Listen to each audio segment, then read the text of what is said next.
Сәлем достар, арнама қош келдіңіздер. Наконец-то қорқынышты мультиктер. Өзім қатты сағынып кеттім. Ал енді мен түсіндіруге қиналатын бір мультиктен бастайық. Мысалы, Рэббит немесе қоян мультигі. Ол әдемі кадрлармен басталады. Біз жарқыраған күн астында жүгіріп келе жатқан қоянды көреміз. Оны бір бала мұжып тастайды. Қыз бен жігіт ағасы, қарындасы сияқты. Қоян аулап үйіне алып келеді. Түсінгендеріңіздей, бұл балалар қанішерлер. Егер араларыңызда ескертейін дегем, балалар қоянды оп-оңай екіге бөлгенде ішінен идол деген жазу бар біреу шығады. Ол кім екені түсініксіз, оны балалар да түсінбейтін сияқты. Бір кезде кішкентай адам шыбынды алтын тастарға айналдырады. Оның кім екені айтылмайды, алайда балалар ол не өлтірсе де қымбат тастарға айналатынын түсінеді. Тек жәндіктерді ғана. Сөйтіп, байлық туралы армандап, барлық жануарларды өлтіруге кіріседі. Соның иісіне көп шыбын келеді екен. Олар үйде қақпан іздеп жатқанда идол жоғалып кетеді. Ал оның орнында мысығы отырады. Балалар үйге келіп мысықты бөлшектеуге кіріседі. Бір кезде идол атып шығып, балалардан дәмді бір нәрсе сұрайды. Қарындасы үлкен ыдысқа варенье құйып, идолды есік алдына шығартады. Ол жерде тіршілік иелері көп болғандықтан. Балалар фермада өмір сүреді, сол үшін ол жерде жануарлар көп болатын. Жігіт көзіне түскеннің бәрін өлтіре бастайды, ал қыз алтын тастарды жәшікке жинай бастайды. Сөйтіп, кешке дейін тастар көбейгені сонша үйлерін толтырып жібереді.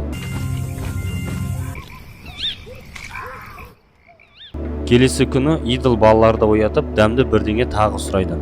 Алайда бұл жолы беретін ештеңе болмады. Варенье бітіп қалыпты. Сол кезде жас бизнесмендер қалаға шығады, бір нәрсе сатып алу үшін.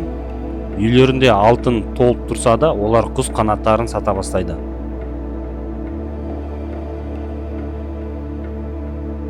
Осы кезде үйде идол жалғыз қалады.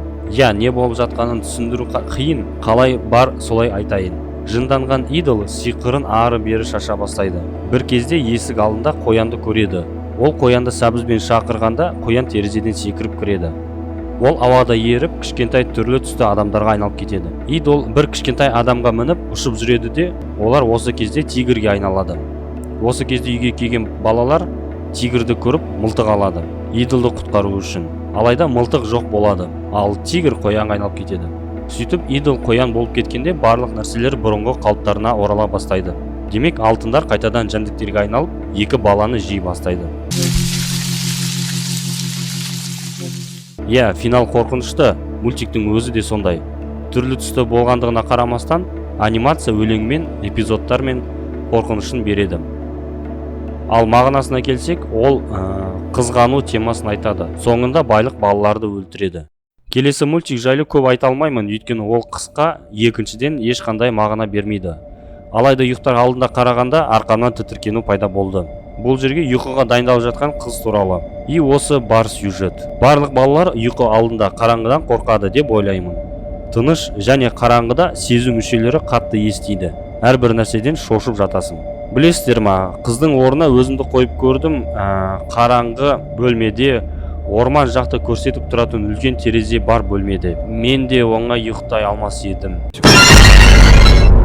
Білем, сіздер скример жақсы көресіздер. Сөйтіп қыз бір нәрсе байқайды.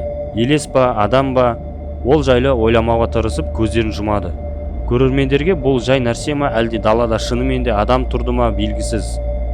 Бір кезде қыз бір қырына жатып ұйықтауға тырысады.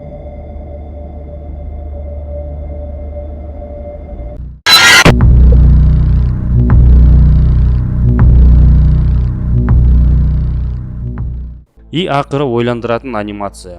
Мультикке қатты ұқсамайды. Аты Dollface немесе қуыршақ келбет. Ол 2007 жылы YouTube-қа жүктелген екен. Сол үшін анимация бұл жерде робот қыз жайлы айтылады. Робот болғанда жай ғана жәшіктен шыққан қыздың беті. Робот қыз оянып, қарсы тұрған телевизорге каналды ауыстыра бастайды. Ауыстырып жатып, өзіне ұқсайтын бір қызды көреді. Ол кішкене боялған екен. Робот соны көріп, өзі де бояна бастайды. Содан кейін телевизор басқа каналға ауысады да, ол жерде одан да сұлу қызды көрсетеді. Ал экран кішкене артқа жылжиды. Робот оған жақындап, тағы да бояна бастайды. Осылай бірнеше рет қайталанады. Ақыры телевизор артқа шегінгені сонша, робот қыз жақындаймын деп ортасынан сынып түседі. Күдіксіз анимация мағынасы әйел адамның қолжетімсіз әдемілікке қарай жылжуы. Қазірде теледидар немесе қоғам арқылы ер мен әйелге әдеміліктің шектен шыққан құралдарын көрсетеді. Осымен бітті достар. Арнаға тіркеліп комментарий қалдырыңыздар. Қазақша YouTube дамысын.